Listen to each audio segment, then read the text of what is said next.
ছেলেকে মন্দিরে মন্দিরে গিয়ে মাথা ঠুকতে হবে না, আপনার ছেলে এমনি এমনি ভক্তি নিয়ে জন্মগ্রহণ করবে। আর মা যদি গর্ভের সন্তান থাকাকালীন সিরিয়াল দেখতে বসেন, মাগো সিরিয়াল মানে তো এখন তো বুঝতেই পাচ্ছেন প্রতিটা সিরিয়ালে ঘুরে ফিরে 20 বার বিয়ে হবে মাগো। সেই সিরিয়াল দেখে যদি সন্তান জন্ম দেন বলে সেই সন্তান তো প্রহ্লাদ হবে না, এ তো জল্লাদে পরিণত হবে। তাই ছোট্ট প্রহ্লাদ তার বাবা বলছে কি খেয়েছিস, সে বলছে আমি হরির প্রসাদ খেয়েছি। হিরণ্যকশিপুর সঙ্গে সঙ্গে ছেলেকে মাটিতে আছাড় দিয়ে ফেলেছে। মাটিতে আছাড় দিয়ে বলল তুই সেই হরি, যে হরি তোর কাকাকে হত্যা করেছে তুই সেই হরির প্রসাদ খেয়েছিস, তুই সেই হরির নাম করছিস। যেই মাটিতে আছাড় দিয়ে ফেলেছে মন্ত্রী এসে বলছেন মহারাজ আপনি ভুল করছেন মহারাজ, আপনার ছেলে আজ 7 বছর বয়স হয়ে গেল, আপনি তাকে স্কুলেও পড়াশোনা করাচ্ছেন না, কোনো বিদ্যা সিদ্ধা শেখাচ্ছেন না, তা ছেলেটা কি করে বুঝবে অসুরের নীতিটা কি? হিরণ্যকশিপুর বলছে এক্ষুনি নিয়ে গিয়ে যাও, এক্ষুনি নিয়ে গিয়ে পাঠশালায় ভর্তি করে দাও। আর এমন একটা স্কুলে ভর্তি করবে যে স্কুলে হরি নাম চর্চা হবে না, যে বইয়ের মধ্যে কোনো নাম থাকবে না, যে বইয়ের মধ্যে রামায়ণ থাকবে না, মহাভারত থাকবে না, সেই বই পড়াবে যেন হরির নাম না থাকে। হিরণ্যকশিপুরের পুত্র প্রহ্লাদকে নিয়ে গিয়ে ভর্তি করে দিলেন কাদের স্কুলে? বলে ষণ্ড আর অমর্ক দুজন টিচার মাস্টার মশাই, তাদের স্কুলে ভর্তি করে দিলেন। বলে দিলেন ছেলে যেন হরি নাম না করে, হরির কথা যেন বইয়ের মধ্যে কোথাও না থাকে। এখন মাস্টার মশাইরা রাজার ছেলে, তাই উঠে পড়ে লাগলো ছেলে যাতে হরি নাম না করে। বল বাবা বল, কয়েক কাকাতুয়া বল।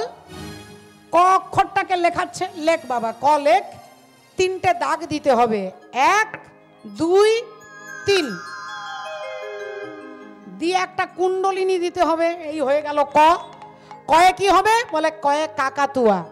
বল বাবা বল, বল কয়ে কাকাতুয়া।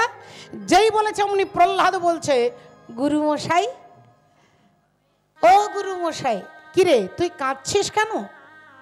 না গুরুমশাই ওই ক অক্ষরটাকে দেখলে আমার কান্না পায়। বলে কয়ের মধ্যে কি আছে? বলে প্রথম টানেতে আছে ব্রহ্মা বিদ্যমান, বিদ্যমানে দ্বিতীয় টানেতে বিষ্ণুর অধিষ্ঠান, বিষ্ণুর অধিষ্ঠান, তৃতীয় টানেতে মহাদেবের বসতি, মহাদেবের বসতি। তাহলে এই যে 3টে দাগ, 1 2 3, প্রথম টানেতে আছে ব্রহ্মা বিদ্যমান, দ্বিতীয় টানেতে বিষ্ণুর অধিষ্ঠান, তৃতীয় টানেতে মহাদেবের বসতি, আর কুণ্ডলিনীর মধ্যে দেখো আছে রাধা সতী। তাই গুরুমশাই কয়ে কাকাতুয়া নয়, কৃষ্ণ নাম করো ভাই জগতের সার, কৃষ্ণ নামে করো ভাই জগতের সার, কৃষ্ণ নামে করো ভাই জগতের সার। খগেশপতি যিনি জগৎ মূলাধার, জগত আধার, জগত আধার। গান করে বেদ পুরাণ সর্বশাস্ত্রে শুনি, গান করে বেদ পুরাণ সর্বশাস্ত্রে শুনি। আর নবঘন স্বামী যিনি জগৎ চিন্তামণি, নবঘন স্বামী যিনি জগৎ চিন্তামণি, নবঘন স্বামী যিনি জগৎ চিন্তামণি। যেই বলেছে এমনি গুরুমশাই বললেন আবার কৃষ্ণ নাম করছিস বাবা? ওরে কৃষ্ণ নাম বন্ধ কর, তোর বাবা তোকেও মেরে ফেলবে আমাদেরকেও মেরে ফেলবে। দেখতে দেখতে 6 মাস সময় পেরিয়ে গেল। হিরণ্যকশিপুর এলেন স্কুলে, এসেই প্রহ্লাদকে ডাকলেন, আর অমনি প্রহ্লাদ বাবার চরণে হাত দিয়ে প্রণাম করেছেন।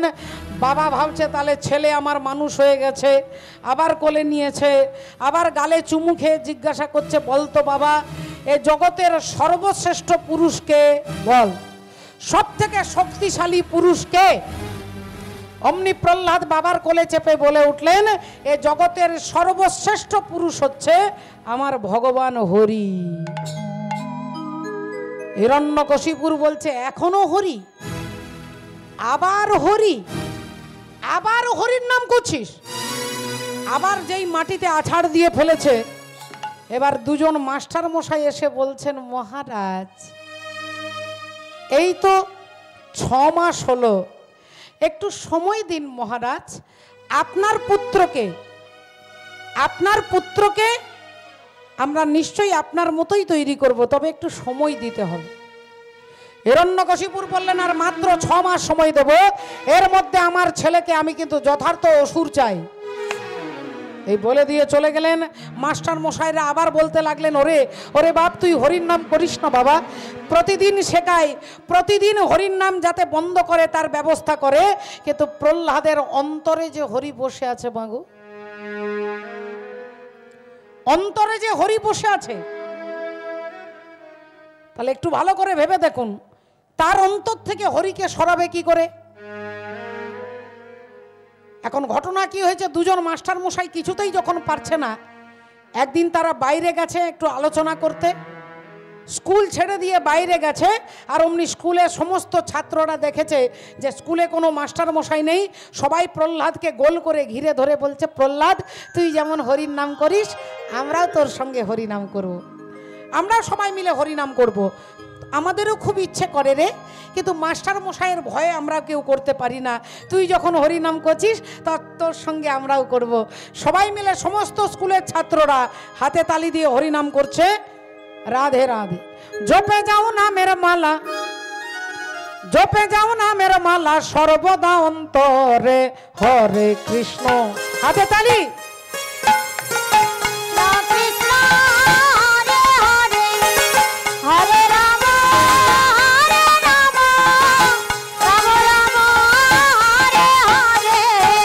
জপে যাও না মেরা মালা, জপে যাও না মেরা মালা, সর্বদা অন্তরে হরে কৃষ্ণ হরে কৃষ্ণ, কৃষ্ণ কৃষ্ণ হরে হরে, হরে রাম রাম রাম হরে হরে। এই নামে যে বা ভজে মন রসনায়, কামনা বাসনা তার দূরে চলে যায়। এই নাম যে না জপে মন বাসনায়, কামনা বাসনা তার দূরে চলে যায়। নামের গুণে অন্ধজনে দেখতে সবই পারে, নামের গুণে অন্ধজনে দেখতে সদাই পারে। নামের গুণে খোঁড়া নাকি গিরি লঙ্ঘন করে। হরে কৃষ্ণ হরে কৃষ্ণ, কৃষ্ণ কৃষ্ণ হরে হরে, হরে রাম রাম রাম হরে হরে, হরে কৃষ্ণ কৃষ্ণ কৃষ্ণ হরে হরে, হরে রাম রাম রাম হরে হরে, হরে কৃষ্ণ কৃষ্ণ কৃষ্ণ হরে হরে, হরে রাম রাম রাম হরে হরে। শ্রদ্ধেয় বাবা ঠাকুর, ভক্তমণ্ডলী, এখন ঘটনা কি ঘটলো?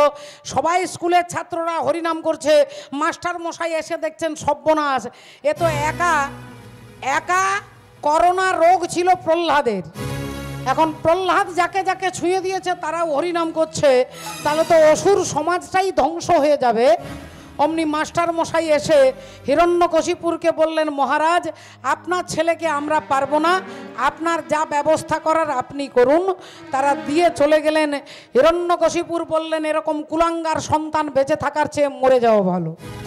এই কে আছিস, এই প্রহ্লাদকে পাহাড়ের ওপরে তুলে আর পাহাড় থেকে ধাক্কা দিয়ে দে যা। প্রহ্লাদকে টানতে টানতে পাহাড়ে, রাধে রাধে, ওমা পাহাড়ের ওপরে নিয়ে গেছে। আর পাহাড়ের ওপরে নিয়ে গিয়ে যেই প্রহ্লাদকে ধাক্কা দিয়ে দিয়েছে, প্রহ্লাদ ছোটবেলা থেকে তার মা শোনাই, রাখে হরি তো মারে কে, আর মারে যদি হরি তো রাখে কে। প্রহ্লাদ বিশ্বাস করে পাহাড় থেকে ধাক্কা দিচ্ছে, তিনি আনন্দে, তার মধ্যে কোনো টেনশন নেই, কোনো ব্যাকুলতা নেই যে আমি পাহাড় থেকে পড়ে গেলে মরে যাব। তিনি জানে যে যদি ভগবান মারে আমি মরব, আর তিনি যদি রাখে আমাকে মারতে পারবেন। প্রহ্লাদ পাহাড় থেকে পড়ে যাচ্ছে, ভগবান দুহাত দিয়ে ধরে তাকে ধীরে ধীরে নামিয়ে দিচ্ছেন। হিরণ্যকশিপুরের কাছে খবর গেল, মহারাজ আপনার ছেলে পাহাড় থেকে ফেলে দিয়েছি তাও মরেনি। বললেন এবার মারা যাবে, সাপের খাঁচার ভেতরে ঢুকিয়ে দে, খাঁচার ভেতরে ঢুকিয়ে দে। বিষধর সাপেরা ছোবল মারলে হরিবোল হয়ে যাবে। সাপের খাঁচার ভেতরে 3 দিন রেখে দিয়েছে মা। সাপেরা প্রহ্লাদের পায়ের কাছে মাথাটা গুঁজে পড়ে আছে, বাইরে থেকে তাদেরকে বিরক্ত করছে, কিন্তু কেউ প্রহ্লাদকে ছোবল মারছে না, মাথা গুঁজে পায়ের কাছে পড়ে আছে। 3 দিন পরে মহারাজের কাছে খবর গেল, মহারাজ আপনার পুত্র সাপের খাঁচার ভেতরেও মরেনি। বললেন এবার মরবে, পাগলা হাতির পায়ের তলায় ফেলে দে, হাতির পায়ের তলায় ফেলে দে। হাতি যখন পিষে মেরে ফেলবে তখন নিশ্চয়ই মরবে। উন্মত্ত হাতির পায়ের তলায় প্রহ্লাদকে ফেলে দিয়েছে। আর হাতিটা আসছে, পাগলা হাতি, সব ছুটে আসছে, সবাই ভাবছে এই প্রহ্লাদ গেল গেল গেল।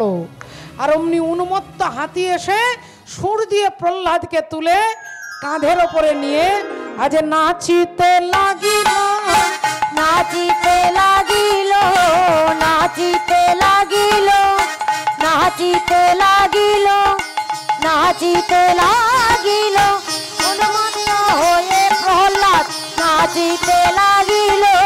আমি পেয়েছি পেয়েছি বলে নাচিতে লাগিল, পেয়েছি পেয়েছি বলে নাচিতে লাগিল। পিঠের ওপরে তোলে আনন্দে নাচ করছে।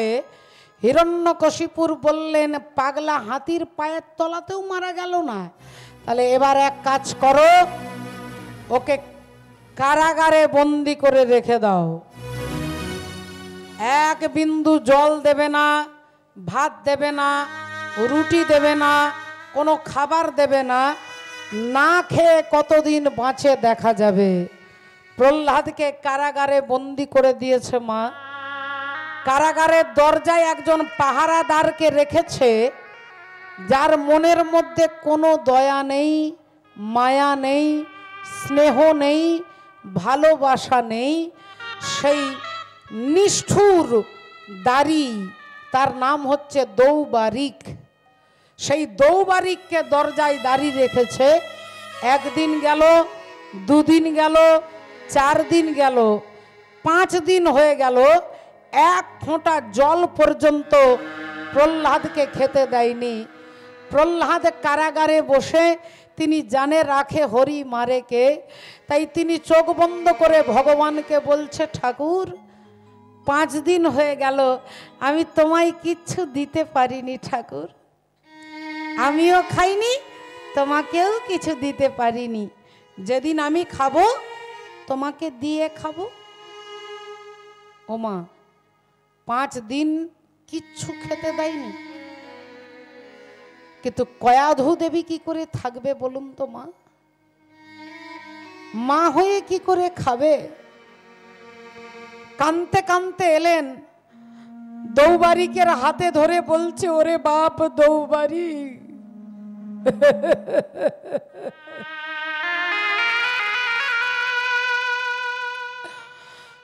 আমি আমার ছেলেটাকে 5 দিন কিচ্ছু খেতে দিতে পারি না।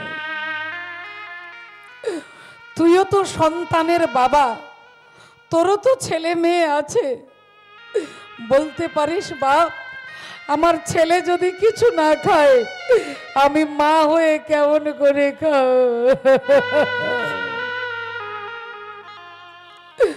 আমি মা হয়ে কেমন করে খাবো?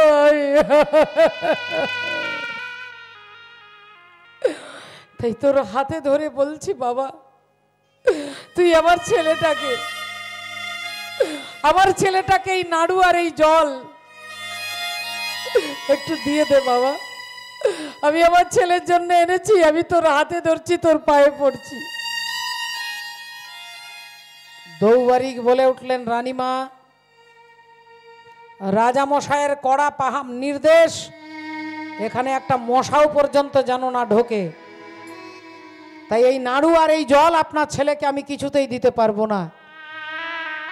মা কয়াধু দেবী বললেন, আমার স্বামীর কথায় তুই উঠিস আর বসিস না, আমার স্বামী তোকে বেতন দেয়, আচ্ছা, আমি যদি একদিনে তার দ্বিগুণ বেতন দিই, একদিনে তোকে যদি ডবল দ্বিগুণ বেতন দিই, তুই আমার ছেলেকে এই নাড়ু আর এই জলটা দিবি বাবা?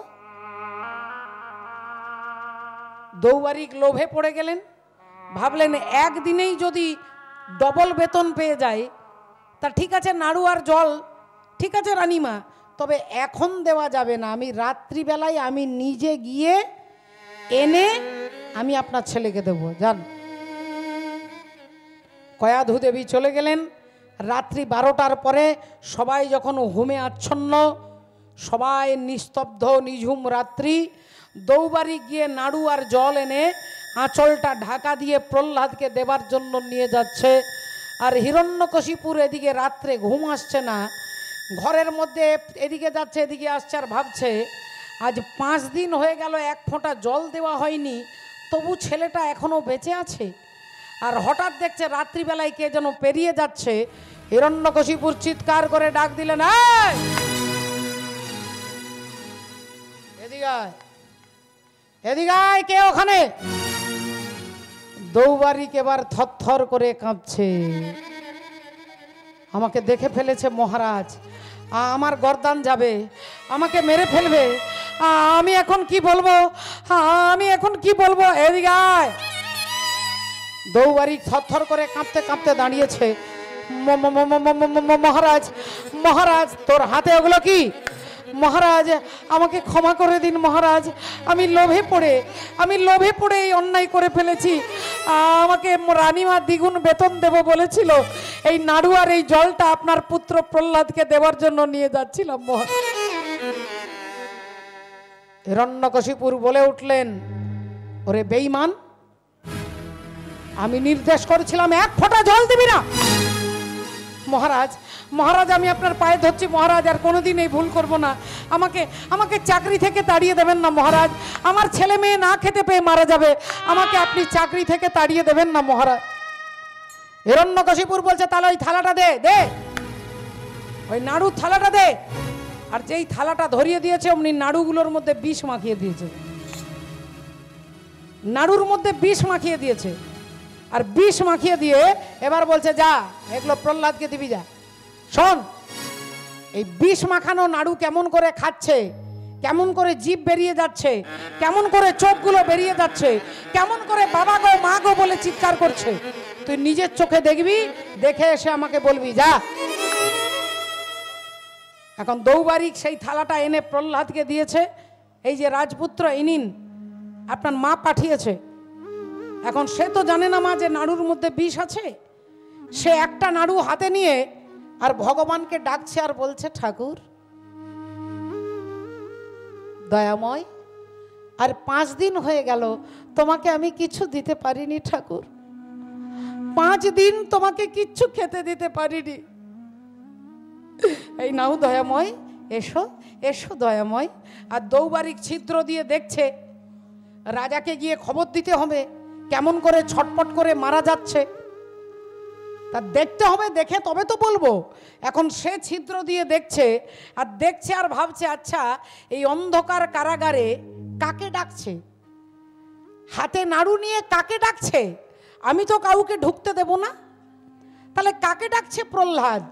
আর অমনি নাড়ুটা নিয়ে বলছে, ঠাকুর তুমি এসো আমার প্রাণের ঠাকুর,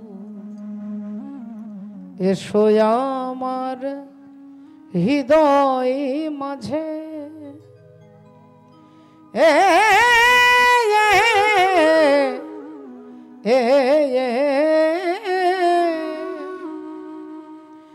শহীদ বাগানের বনমালী, শহীদ মাঝারে বনমালী, শহীদ বাগানের বনমালী, শহীদ বাগানের বনমালী, আমার হৃদয় মন্দির আলো করে, হৃদি মাঝারে বনমালী, হৃদয়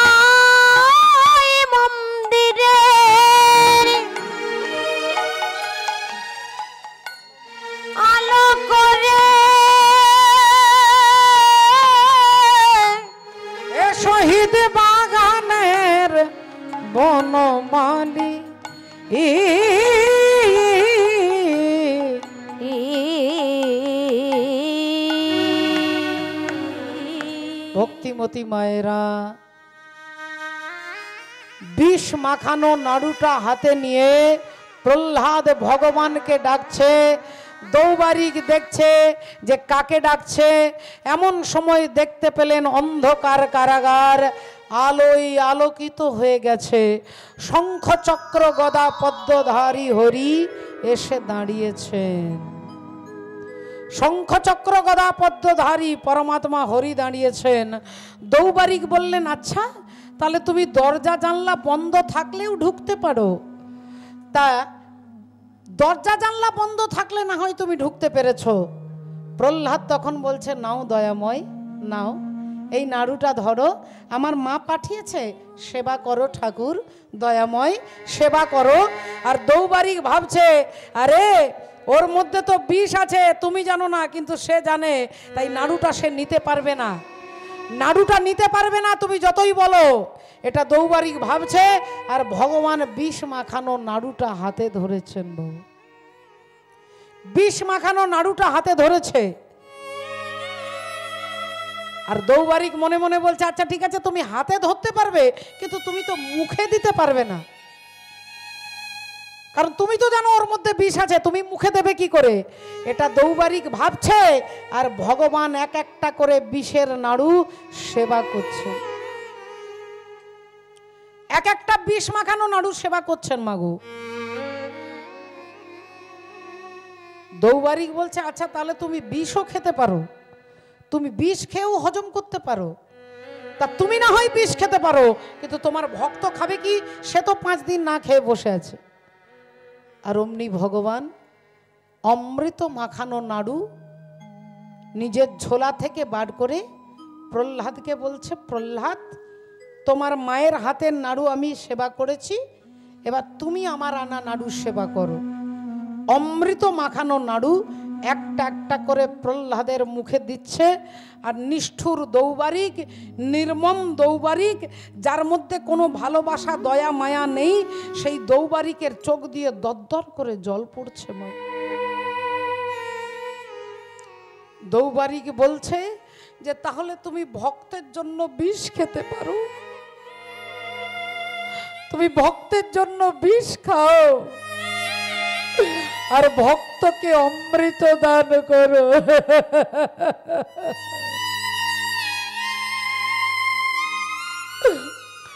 তুমি ভক্তের জন্য বিষ খাও আর ভক্তকে অমৃত দান করো।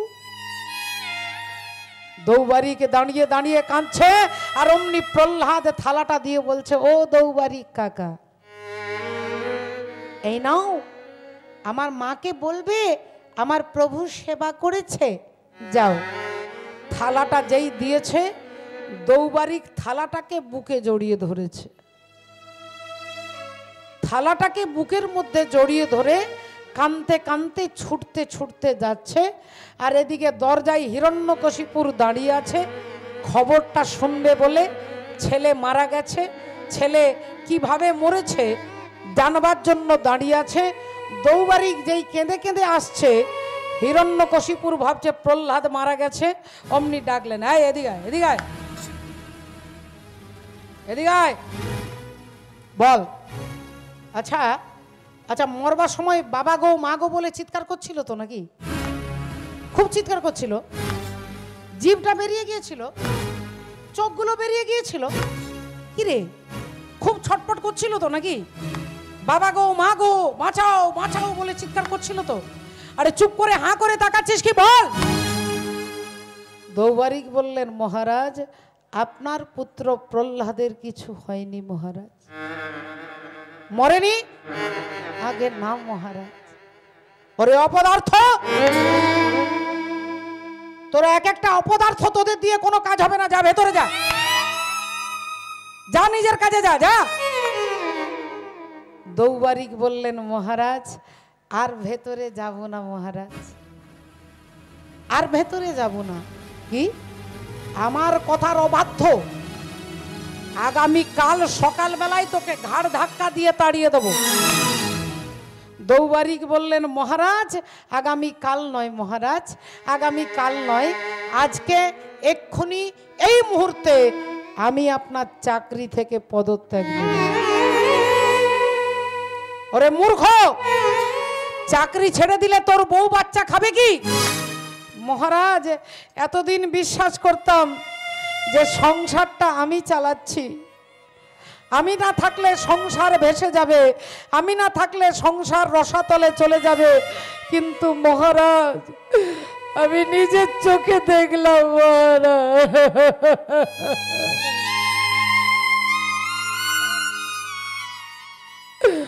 আমি নিজের চোখে দেখলাম তিনি ভক্তের জন্য বিষ খায়, তিনি ভক্তের জন্য বিষ খায় আর ভক্তকে অমৃত দান করে মহারাজ।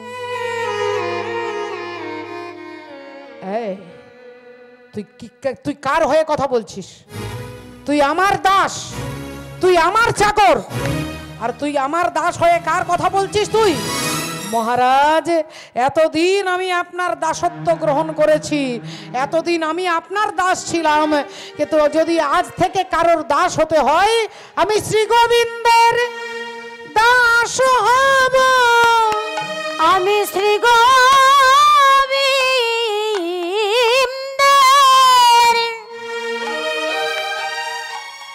দাস হব। আমি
এতদিন আপনার দাস ছিলাম, এবার গোবিন্দের দাস হব, যিনি ভক্তের জন্য বিষ খায়, যিনি ভক্তকে অমৃত দান করে, আমি সেই মহান পরমাত্মা গোবিন্দের দাস হব।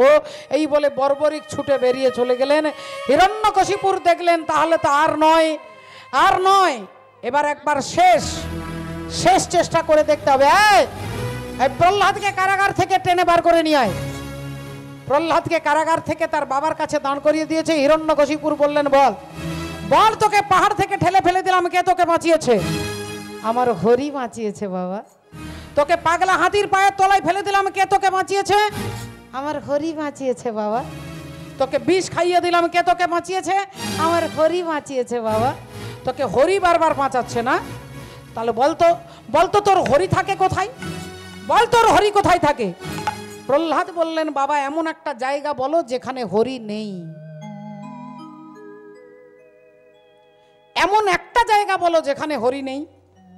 হিরণ্যকশিপুর বললেন, তাহলে তুই বলতে চাইছিস তোর হরি সব জায়গায় আছে? বললেন, অনলে অনিলে চির নভনীলে ভূধর সলিলে গহনে আছে বিটপি লতায় জলদের গায়ে শশী তারকায় তপনে। তুমি যেদিকে তাকাবে আমার হরি সেখানেই আছে বাবা। হিরণ্যকশিপুর বললেন, আচ্ছা তোর হরি যদি সব জায়গায় আছে, আছে এই স্তম্ভটার মধ্যে, এই স্তম্ভের মধ্যে তোর হরি আছে, পাথরের স্তম্ভের মধ্যে তোর হরিকে তুই দেখতে পাচ্ছিস? প্রহ্লাদ অমনি অকপটে হেসে বললেন, হ্যাঁ বাবা, আমি ওখানেও হরিকে দেখতে পাচ্ছি। তবে রে বেটা, তাহলে আজ তোর হরির একদিক কি আমার একদিক? এই বলে গদাটা তুলে আর ওই স্তম্ভটাকে লক্ষ্য করে মারলেন। আর যেই গদাটাকে গদায় মেরেছে স্তম্ভতে, অমনি ভগবান নরসিংহদেব বেরিয়ে আসছে। ভগবান নরসিংহদেব বেরিয়ে আসছে। রাধে রাধে।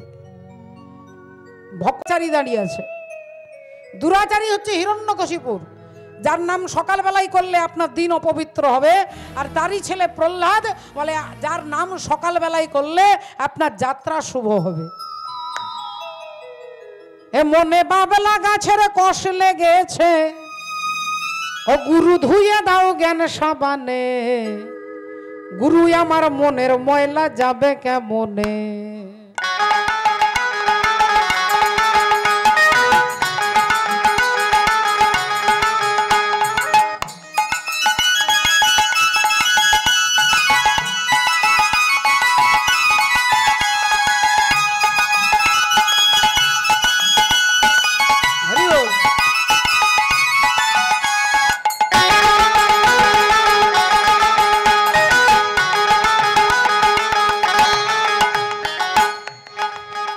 মনে বাবলা গাছের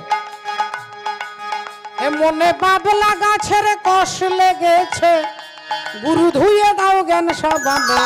গুরু আমার মনের ময়লা যাবে কেমনি, গুরু আমার মনের ময়লা যাবে কেমনি।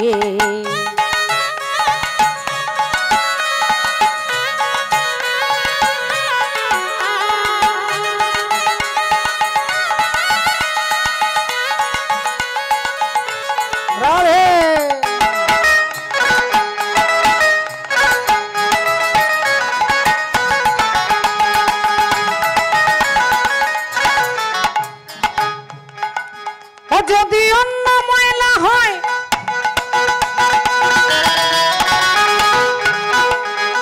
তবে ধোয়া মোছা যায়, আর মনের ময়লা বড় ময়লা ধোয়া নাহি যায়। মনের ময়লা বড় ময়লা ধোয়া নাহি যায়, মনের ময়লা বড় ময়লা ধোয়া নাহি যায়। ও যার কুখানে হয়েছে জনম, ও যারে কুখানে হয়েছে জনম, কই কই সে তো শোনে না। গুরু আমার মনের ময়লা যাবে কেমনি, গুরু আমার মনের ময়লা যাবে কেমনি। এ মনে বাবলা গাছের মনে বাবলা গাছের কষ লেগেছে, গুরু ধুয়ে দাও জ্ঞান সাবানে। গুরু আমার মনের ময়লা যাবে কেমনি, গুরু আমার মনের ময়লা যাবে কেমনি। আহা গুরু আমার মনের ময়লা যাবে কেমনি, গুরু আমার মনের ময়লা যাবে কেমন, গুরু আমার মনের ময়লা যাবে কেমনি, গুরু আমার মনের ময়লা যাবে কেমনে। আর যেই হিরণ্যকশিপুর গদা দিয়ে স্তম্ভটাকে মেরেছে, উনি ভগবান বেরিয়ে আসছেন শঙ্খ চক্র গদা পদ্মধারী ভগবান নৃসিংহদেব। আর যেই নৃসিংহ বেরিয়ে আসছেন, হিরণ্যকশিপুর দেখে অবাক হয়ে গেছেন। কে কে কে কে কে কে কে কে তুই? ভগবান কোনো কথা বলছে না, শুধু এগিয়ে যাচ্ছে। আর দুজনের মধ্যে তুমুল যুদ্ধ। আজকে অসুরের সঙ্গে ভগবানের যুদ্ধ। আর যুদ্ধে বারবার ভগবান এগিয়ে যাচ্ছে, হিরণ্যকশিপুর পিছিয়ে যাচ্ছে। হিরণ্যকশিপুর পিছিয়ে যাচ্ছে। রাধে রাধে। শ্রদ্ধেয় বাবা ঠাকুর, ভক্তিমতী মায়েরা, একটু লক্ষ্য করে দেখুন মা, হিরণ্যকশিপুর কঠোর তপস্যা করেছিলেন। সৃষ্টিকর্তা ব্রহ্মা এসে বললেন, বলো তুমি কি চাও? হিরণ্যকশিপুর বললেন, আমাকে অমর করে দাও, আমি যেন অমর হয়ে যাই। ব্রহ্মা বললেন, তুমি এ বাদ দিয়ে আর যা চাইবে তাই দেব। হিরণ্যকশিপুর বললেন, তাহলে এক কাজ করুন, আমি যেন দিনে না মরি, আমি যেন রাত্রে না মরি, আমি যেন ঘরে না মরি, আমি যেন বাইরে না মরি, আমি যেন ওপরে না মরি, আমি যেন নিচে না মরি, আমি যেন অস্ত্রে না মরি, আমি যেন শস্ত্রে না মরি, আমি যেন নারীর হাতে না মরি, কোনো পুরুষের হাতে না মরি। ব্রহ্মা তাকে বর দিয়েছিলেন যে তুমি দিনে মরবে না, রাত্রে মরবে না, ঘরে নয়, বাইরে নয়, ওপরে নয়, নিচে নয়, নারী নয়, পুরুষ নয়, অস্ত্রে নয়, শস্ত্রে নয়। তাহলে তার মনের মধ্যে একটা অহংকার আছে যে আমাকে কেউ মারতে পারবে না। তাই হিরণ্যকশিপুর সেই অহংকারে মত্ত হয়ে হাসছে। আর ভগবান নরসিংহ তিনি কি করলেন? হিরণ্যকশিপুরকে দুহাত দিয়ে ধরে আর কোলের ওপরে শোয়ালেন। আর যেই কোলের ওপরে শুয়ে যেই তাকে মারতে যাবে, উনি হিরণ্যকশিপুর হাসছে। তুই আমাকে মারতে পারবি না, কারণ আমি দিনে মরবো না, আমি রাত্রে মরবো না। ভগবান বললেন, আরে মূর্খ, একবার তাকিয়ে দেখ এই সময়টার দিকে। এটা দিনও নয় আর এটা রাত্রিও নয়, এটা দিন আর রাত্রির মাঝখানে যাকে বলে কাল সন্ধেবেলা। এটা দিনও নয়, এটা রাত্রিও নয়, কাল সন্ধেবেলা। হিরণ্যকশিপুর বললেন, কিন্তু তুমি আমাকে মারতে পারবে না, আমি ঘরে মরবো না, আমি বাইরে মরবো না। ভগবান বললেন, এই জায়গাটার দিকে তাকিয়ে দেখ, এটা ঘরও নয় আর এটা বাইরেও নয়, এটা না ঘর না বাইরে, এটা ঘর আর বাইরের মাঝখানে, যাকে বলে ছাঁচতলা। একে ঘরও বলা যাবে না, বাইরেও বলা যাবে না। হিরণ্যকশিপুর বললেন, কিন্তু তুই আমাকে মারবি কি করে? আমি ওপরে মরবো না, আমি নিচে মরবো না। ভগবান বললেন, তুই একবার ভালো করে তাকিয়ে দেখ, তোকে আমি আমার কোলের উপরে শুয়েছি, এটা হাসপাতালের বেড নয়। তোকে আমার কোলের উপরে শুয়েছি, এটা নিচেও বলা যাবে না, এটা ওপরেও বলা যাবে না, তাই আমার কোলের উপরে তোকে শুয়েছি। হিরণ্যকশিপুর হাসছে, কিন্তু তুমি আমাকে মারবে কি করে? আমাকে মারবে কি করে? আমি নারীর হাতে পুরুষের হাতে মরবো না। ভগবান বললেন, আমার দিকে তাকিয়ে দেখ, আমি না নারী না পুরুষ, অর্ধেকটা নর আর অর্ধেকটা সিংহ, নর সিংহ। অর্ধেকটা নর, নর মানে মানুষ, আর অর্ধেকটা সিংহ। তাহলে পুরোপুরি আমি মানুষও নই আর পুরোপুরি আমি সিংহও নই, তাই আমার নাম নরসিংহ। হিরণ্যকশিপুর বললেন, সবই তো বুঝলাম, সবই বুঝলাম, কিন্তু তুমি আমাকে মারবে কি করে? আমি অস্ত্রে মরবো না, আমি শস্ত্রে মরবো না। ভগবান বললেন, চিন্তা নেই, তোকে আমি গুলি করেও মারবো না আর তোকে ছুরি দিয়েও মারবো না। এই যে আমার নখগুলো বড় বড় করেছি, এই বড় বড় নখ দিয়েই তোর অপারেশন হবে, এই বড় বড় নখেই তোর অপারেশন হবে, চিন্তা নেই। আর বড় বড় ধারালো নখগুলো দিয়ে হিরণ্যকশিপুরের বক্ষটার মধ্যে একবারে সোজা ঢুকিয়ে আর একবারে বুকটাকে ধরে আর চিরে দিলেন। চিরে দিয়ে নাড়ি ভুড়িগুলো বার করলেন, নাড়ি ভুড়িগুলোকে হাতে ধরে ছিঁড়ছেন, নাড়ি ভুড়িগুলোকে গলায় পরছেন আর গর্জন করছেন। সমস্ত দেবী দেবতা এসে ভগবানকে কেউ শান্ত করবে কি? ভগবানের কাছে যাচ্ছে না, সব ভয়ে পালাচ্ছে। লক্ষ্মী দেবী এসেছিলেন সন্ধ্যা আরতি করতে, আরতির থালা ফেলে দিয়ে লক্ষ্মী দেবী ছুটছে, যে এরকম তো স্বামীকে কোনোদিন দেখিনি। সব ছুটছে, ভয় পেয়ে দাঁড়িয়ে আছে। এমন সময় নারদ মুনি প্রহ্লাদকে বলছে, বাবা প্রহ্লাদ, তুমি পারবে, তুমি পারবে, একমাত্র তুমি পারো ভগবানকে শান্ত করতে, তাই তুমি প্রভুর কাছে যেতে পারবে? প্রহ্লাদ বললেন, হ্যাঁ প্রভু, পারবো। তোমার ভয় করছে না? বললেন, না। আরে, যেখানে সমস্ত দেবতারা ভয় পাচ্ছে, তোমার ভয় হচ্ছে না কেন? বলে, যখন সিংহ চিৎকার করে তখন বড় বড় হাতি পর্যন্ত ছুটে পালায়। সিংহের চিৎকারে হাতি ছুটে পালায়, কিন্তু সিংহের বাচ্চারা ভয় পায় না, জানে যে আমার মা। সিংহের বাচ্চারা জানে যে আমার মা। তেমনি ভগবানের এই ভয়ঙ্কর রূপ, যারা এই ভয়ঙ্কর রূপটাকে দেখছে তারা ভয় পাবে, কিন্তু আমি জানি আমারই জন্যই ভগবান এই ভয়ঙ্কর রূপ ধারণ করেছে। আমারই জন্য ভগবান এই ভয়ঙ্কর রূপ ধারণ করেছে। তিনি তো আমার বাবা, তিনি তো আমার মা। তাই সন্তান যেমন বাবা মায়ের কাছে নিরাপদে থাকে, তাই আমারও ভগবানকে দেখে ভয় হচ্ছে। তাহলে যাও প্রহ্লাদ, তুমি গিয়ে শান্ত করবে, যাও। ছোট্ট প্রহ্লাদ এসে গুটি গুটি পায়ে যেই ভগবানের হাঁটুতে হাত দিয়েছে, বাবা মম জীবন যৌবন মম অখিল ভুবন, তুমি ভরিবে সৌরভে নিশীথি নিশম, তুমি রবে নীরবে হৃদয়ে মম, তুমি রবে নীরবে নিবিড় নিভৃত পূর্ণিমা নিশীথিনী সম, তুমি রবে নীরবে হৃদয়ে মম, তুমি রবে নীরবে জাগিবে একাকী তব করুণ আখি তবন চলো ছায়া মোরে রহিবে ঢাকি মম দুঃখ বেদনা মম সফল স্বপ্ন তুমি ভরিবে গৌরবে নিশীথিনী সম তুমি রবে নীরবে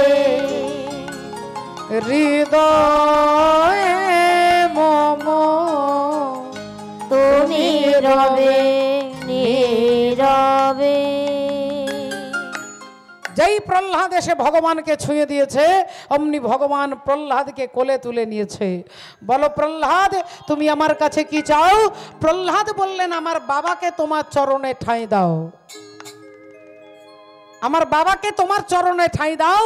আর আমার বাবা যদি কোনো পাপ করে থাকে আমার বাবার পাপের বোঝাটা তুমি আমার মাথায় দাও।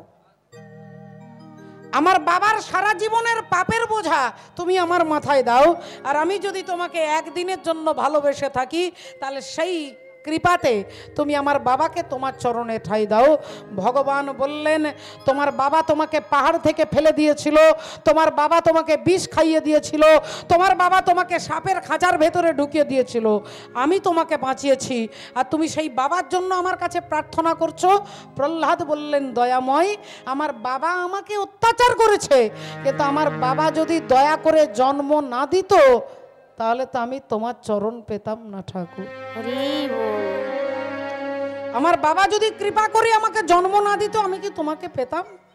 এ কথা যেই বলেছেন অমনি ভগবান নৃসিংহদেব প্রহ্লাদকে বুকের মধ্যে জড়িয়ে ধরেছেন। যেই বুকে জড়িয়ে ধরেছে আজকে সবাই মিলে বলবো ভক্ত আর ভগবানের মিলন হইল, ভক্ত আর ভগবানের মিলন হইল, ভক্ত আর ভগবানের মিলন হইল। প্রেমানন্দে বাহু তুলে হরি হরি বলো, প্রেমানন্দে বাহু তুলে হরি হরি বলো।